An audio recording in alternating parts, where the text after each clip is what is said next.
Bonsoir à tous, soyez les bienvenus sur La Première. À la une de l'actualité de ce samedi, dire à ses proches que l'on veut bien donner ses reins en cas de décès, c'est la première étape indispensable au don d'organes. 120 Polynésiens attendent une greffe. La première journée polynésienne du don d'organes donne de l'espoir aux malades. Le recueillement et l'émotion de la communauté catholique polynésienne après les funérailles du pape François. 400 000 fidèles ont assisté à la cérémonie à Rome. Le pape repose désormais dans la basilique Sainte-Marie Majeure. Le régiment du service militaire adapté croit en la jeunesse polynésienne. Les jeunes de 18 à 25 ans, parfois fâchés avec les études, peuvent y trouver un nouveau départ et même un métier. Le RSMA ouvrait ses portes aujourd'hui à Adoué. On chante Elvis ce soir dans Te Hono Rahua. La musique du King franchit les frontières et les paroles de ses chansons sont traduites dans de nombreuses langues, dont le tahitien. Rocky Gobret ne se lasse pas d'interpréter ses standards, mais se diversifie aussi. Il promet d'interpréter des chansons françaises à la fête de la musique. Il est notre invité ce soir. Enfin, nous irons faire un tour à Paris avec une dizaine d'élèves de Huahine. Grâce au programme Erasmus+, les collégiens découvrent la ville lumière par le prisme de la protection de l'environnement. La solidarité au cœur de la journée polynésienne du don d'organes. Cette première édition a pour ambition de changer le regard sur cet acte de générosité ultime. Aucune religion ne se positionne contre le don d'organes en Polynésie. Bien au contraire, c'est une cause vitale. Pourtant, 71% de refus à l'heure actuelle. Pour l'association Un don de vie, ce chiffre doit absolument fléchir. Lucille Guichet et Sandro Lee se sont rendus au parc Paufey, car en parler, c'est déjà une première étape. Des activités ludiques et sportives pour se retrouver dans la bonne humeur. Une façon de toucher le public et d'aborder la question sensible du don d'organes. Il y a encore 71% de refus. Je suis pour, je ne sais pas si on dit pour, mais en tout cas moi je suis pour donner mes organes en cas d'accident. Est-ce que c'est quelque chose qui fait peur ou pas? Moi oui, mais avec madame, elle m'a tout expliqué et là j'ai plus peur en fait. Nous pouvons tous un jour être donneurs d'organes. Un donneur peut sauver jusqu'à 8 vies, alors nous avons encore plus de chances d'être un jour receveurs. Comme Francis, plus ancien greffé de Polynésie, avec un cœur presque tout neuf. Il y a 21 ans, un peu plus, on m'a dit il te reste 3 mois à vivre. Si on ne trouve pas un donneur, dans 3 mois c'est fini. 21 ans après, je suis là, en forme, pour témoigner justement que les gens, il ne faut plus qu'ils aient peur de la greffe. Il faut qu'ils réfléchissent. La raison principale des refus reste le doute des proches quant à l'avis du défunt sur le don d'organes. Sachant qu'en Polynésie, seule la transplantation rénale est possible avec un donneur décédé ou vivant. C'est de le dire à sa famille. Bien sûr qu'on peut avoir une carte de donneur, on en a au CHPF, on en a à notre association, il y en a aussi ici aujourd'hui sur nos stands. Mais vraiment, le plus important, c'est de donner votre avis. Dites ce que vous voulez pour qu'on puisse respecter vos choix. En Polynésie, une centaine de patients en défaillance rénale sont dans l'attente d'une transplantation. Seule une personne sur 4 aura la chance d'être greffée. Et parmi les potentiels receveurs ou donneurs, les personnes victimes d'accidents de la route. L'opération Halte à la prise de risque sur les routes célèbre ses 20 ans. Plus d'1 millier de jeunes Polynésiens participent volontairement aux journées de sensibilisation organisées chaque année. Cette année, 48 formations au permis de conduire sont offertes, ainsi que 24 brevets de sécurité routière, 6 smartphones et des bons d'achat, notamment pour des casques. Sandro Lee était cet après-midi à l'université pour la 4e journée de l'année. Écoutez l'adjudant-chef Patrick Bordet. À l'époque, on comptait en 2005 une soixantaine de morts sur les routes. En 2025, on en est à moins de 40. Concernant donc, le pourcentage des blessés, donc, il y a 20 ans, on était aux alentours de 60% des blessés et des tués sur les routes qui avaient moins de 25 ans. Et aujourd'hui, en 2025, la tendance est en train de s'inverser où on est actuellement à 43% des blessés sur les routes qui ont moins de 25 ans. Le pape François a été inhumé cette nuit à la basilique Sainte-Marie Majeure dans le centre de Rome. Le pape argentin avait l'habitude de s'y recueillir à la veille et au retour de chacun de ses voyages à l'étranger. En Polynésie française, comme partout dans le monde, la communauté catholique est émue par le décès de ce souverain pontife, humble et proche des plus petits. Reportage de Mélissa Chang. 250 000 personnes sur la place Saint-Pierre pour les funérailles du pape François. Chefs d'État et disciples de l'Église catholique ont tenu à lui rendre un dernier hommage. Sur le territoire, chacun se souvient du pape François comme celui qui tendait la main aux plus démunis. C'est comme un berger. Hein. Si le berger n'est pas là, les brebis elles sont un peu perdues. C'est normal hein, qu'on est attaché quand même à notre guide. Une grande peine. Et en même temps une souffrance parce que c'est un homme d'église reconnu dans le monde entier pour le travail qu'il a fourni au Vatican, plus précisément pour les pauvres. Peu de personnes ont pu approcher le pape de son vivant et ainsi partager des discussions. Édouard Fritsch fait partie des rares privilégiés qui l'ont rencontré. Il se souvient encore de l'aura qui émanait de cet homme. Le fait qu'il m'ait donné l'impression de me connaître, quand je dis que j'avais une place dans son cœur, c'est vrai, j'ai eu l'impression que voilà, il m'a pris par la main. C'est cette chaleur humaine qu'il dégage et cette bonté particulière.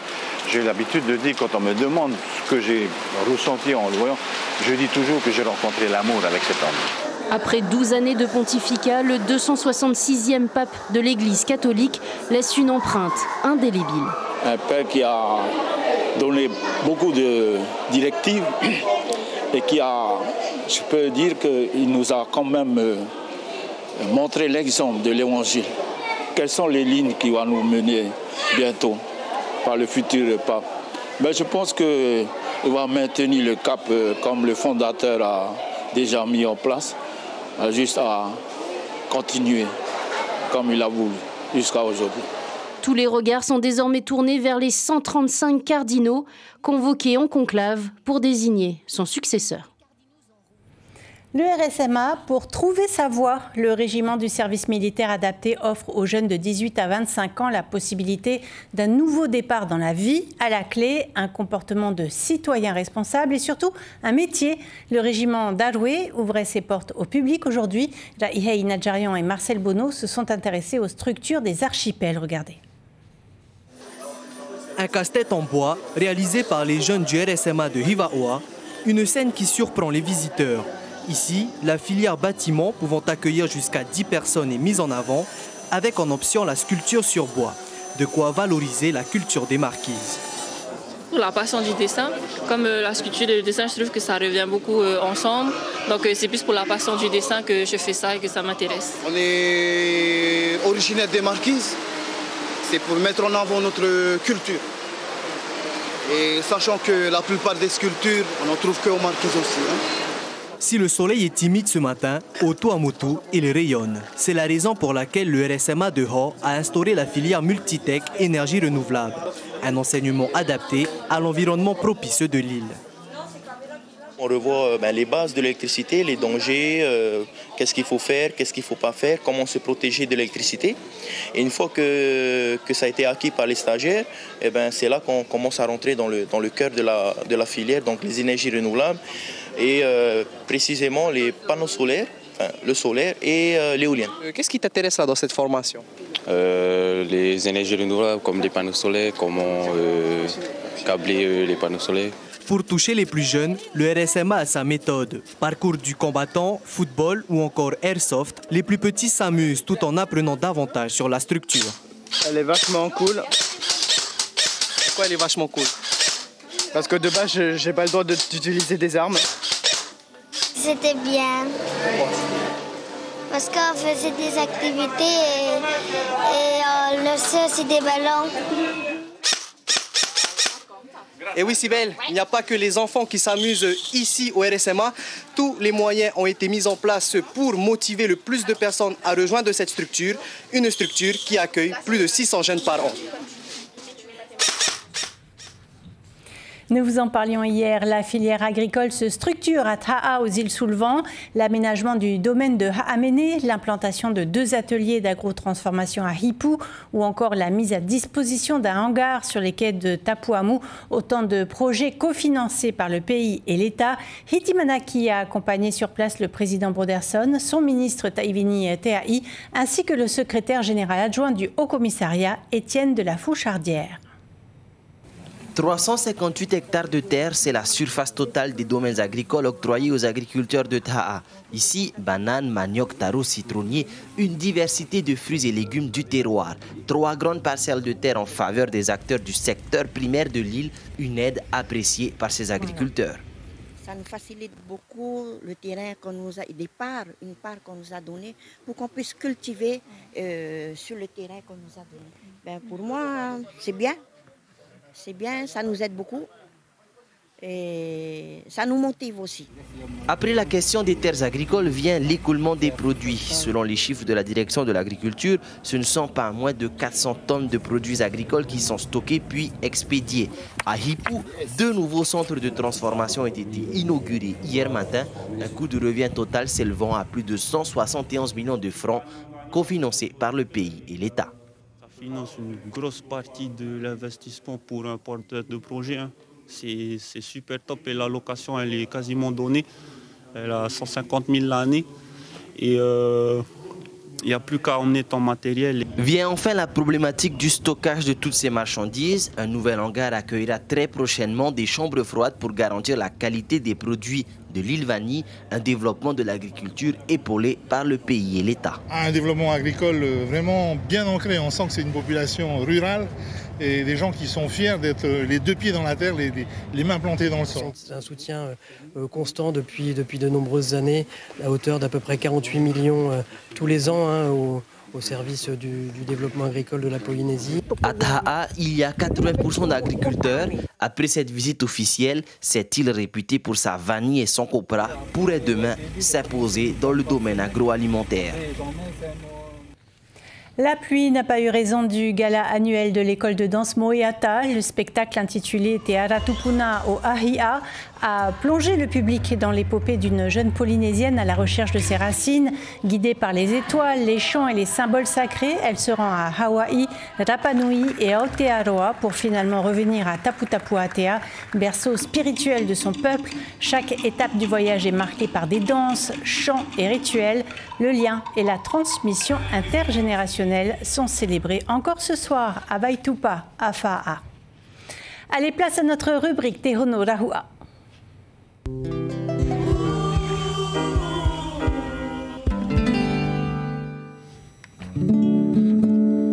I bless the day I found you.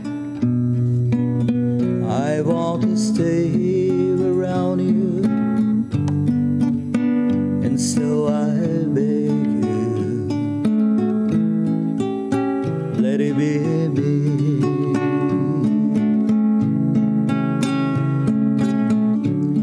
Don't take this habit from one.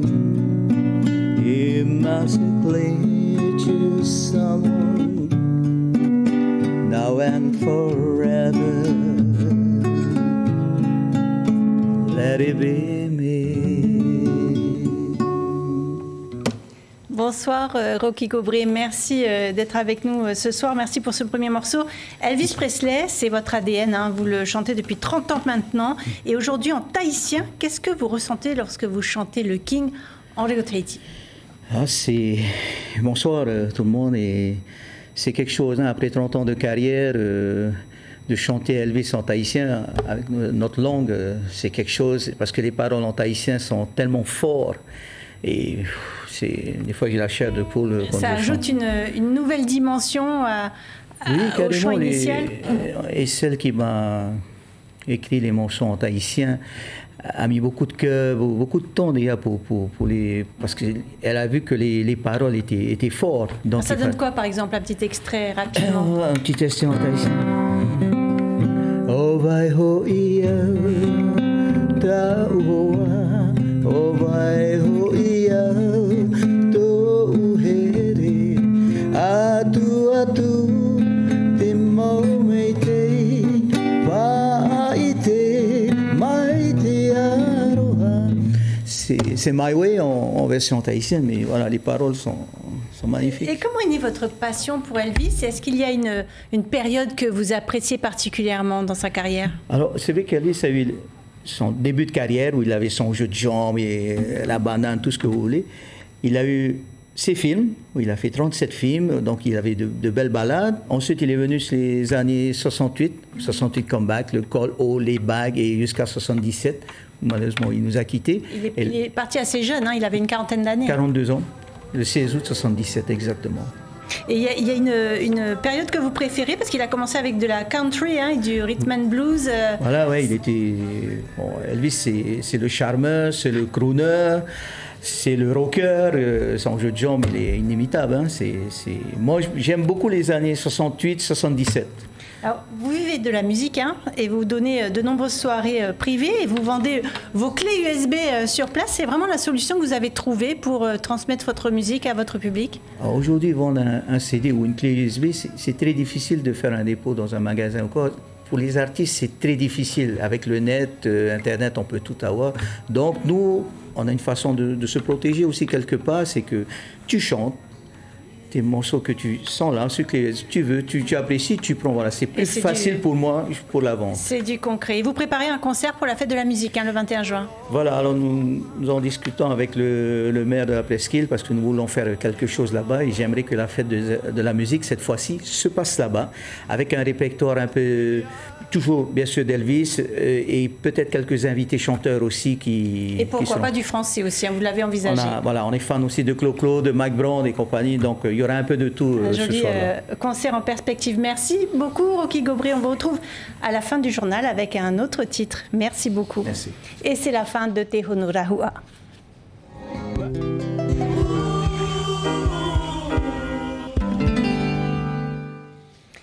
Le parc Vairai, débarrassé de ses déchets dès 8h30 ce matin, une centaine de personnes ont retroussé leurs manches pour ramasser les détritus du site situé à l'arrière du parc.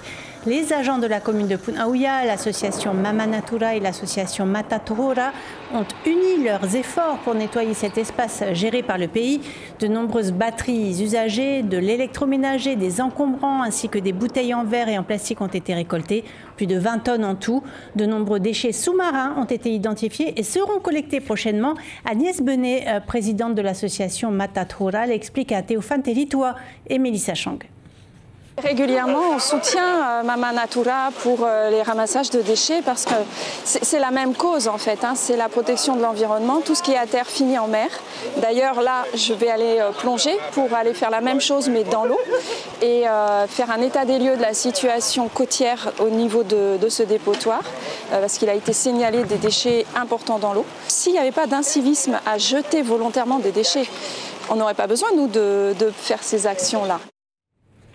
Direction la ville Lumière maintenant. 9 élèves du collège de Huahine sont bien arrivés à Paris. Pour la plupart, c'est une grande première. Au milieu des monuments emblématiques comme la pyramide du Louvre ou la Tour Eiffel, leur séjour aborde une thématique plus spécifique, la protection de l'environnement. Antoine Defive et Thierry Hillersin les ont suivis lors de cette première journée. Yorana comme un clin d'œil pour accueillir ses élèves du collège de Huahine. Tous font leur premier pas à Paris. C'est très grand, il y a des bâtiments très anciens, c'est très joli. C'est une très grande opportunité pour nous pour découvrir le monde d'ailleurs et pour s'ouvrir aussi. Du coup, j'étais chanceux d'être choisi. Ces 9 Polynésiens ont été sélectionnés dans le cadre du programme Erasmus+. Après Bruxelles, ils découvrent les monuments incontournables de Paris. Mais ce n'est pas la Tour Eiffel qui les a le plus surpris. Il y a plein de gens, il y a plein de bus et l'odeur aussi, ça change. C'est pas pareil, ça pue. Et t'es ébloui quand tu vois la Tour Eiffel, le Louvre. Et puis quand tu t'approches un peu plus, tu vois des déchets par terre et ça enlève un peu cette magie. La protection de l'environnement, c'est d'ailleurs la thématique principale de leur séjour, organisé en collaboration avec l'association Atia Matairea. Au programme notamment le musée d'Orsay qui propose un parcours intitulé « 100 œuvres pour le climat ». Avec les élèves à Huahine, c'est une thématique qui nous tient à cœur puisqu'ils sont bien conscients et nous aussi de l'urgence climatique. Et du coup, c'est sympa de voir un peu cette approche du développement climatique par l'art. Les élèves poursuivront leur séjour et leur sensibilisation avec notamment d'autres expositions et la visite de l'Académie du climat. Et on arrive au terme de cette édition. Je vous en rappelle l'information principale. La toute première journée polynésienne du don d'organes a été organisée au parc Pauw'ai aujourd'hui. Dire à ses proches que l'on veut bien donner ses reins en cas de décès, c'est la première étape indispensable au don d'organes en Polynésie. 71% de refus à l'heure actuelle. Pour l'association Un don de vie, ce chiffre doit absolument fléchir. 120 Polynésiens sont dans l'attente d'une greffe. Soirée série sur la première ce soir. Au programme, le feuilleton Amour parfait, puis la série Attraction. Demain matin, à partir de 6h30, vous aurez rendez-vous avec Abinera Tematahotoa et Jules Bourga pour les premières informations en radio. On se quitte comme promis avec la prestation de Rocky Gobret. Passez une très belle soirée sur la première. À demain. Comme d'habitude, toute la journée, je vais jouer à faire semblant. Comme d'habitude, je vais sourire. Comme d'habitude, je vais même rire. Comme d'habitude, enfin je vais vivre. Comme d'habitude.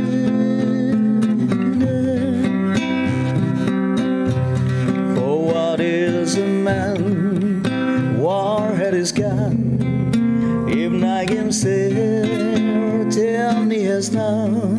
You said a thing, and to the fear, and not a well. Oh, what a name. The reggae show, I to the blue, and did it my way. Oh, by ho.